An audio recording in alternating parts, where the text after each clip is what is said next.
was identified as mentally retarded, put back from the 5th grade into the 4th grade, and stayed in that category until I got out of high school.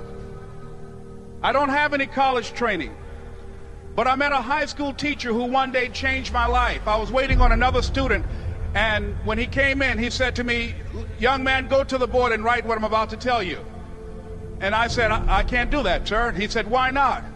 I said, "I'm not one of your students." He said, "It doesn't matter. Follow my directions now."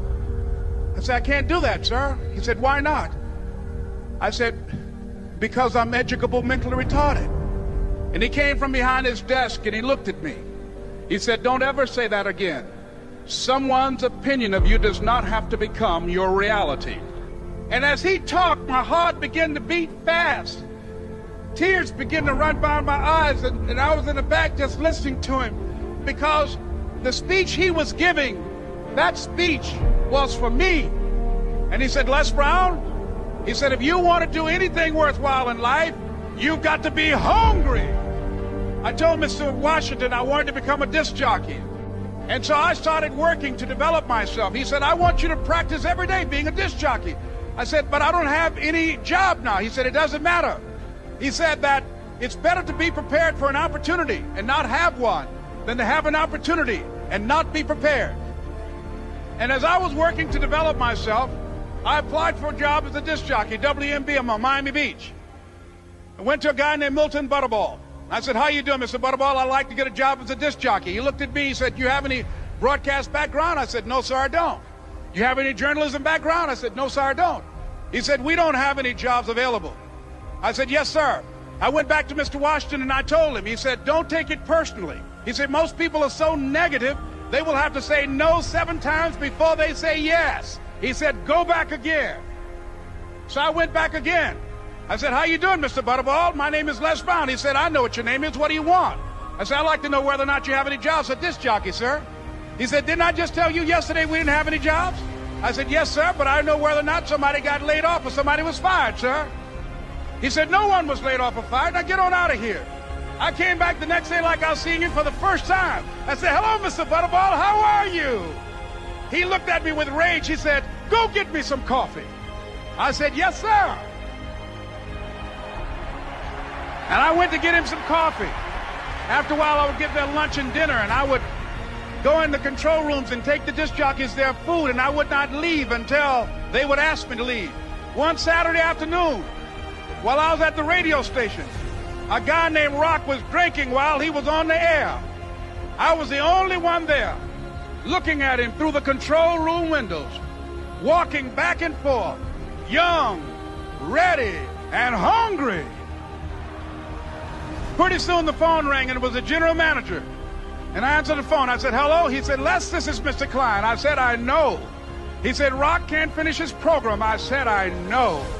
He said, "Would you call one of the other DJs in?" I said, "Yes, sir." I hung the phone up. I said, "Now he must think I'm crazy." I called my mom and my girlfriend, Cassandra. I said, "Y'all turn up the radio and come out on the front porch. I'm about to come on the air." I waited for about 20 minutes, and I called him back. I said, "Mr. Klein, I can't find nobody."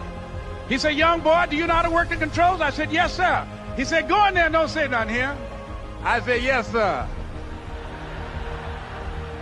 I couldn't wait to get behind those controls. I put on an old Stevie Wonder record called Fingertips.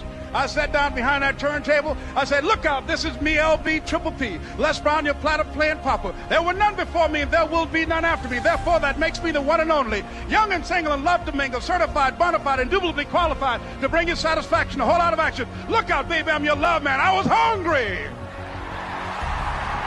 I was hungry. You got to be hungry. Begin to know that you have greatness within you.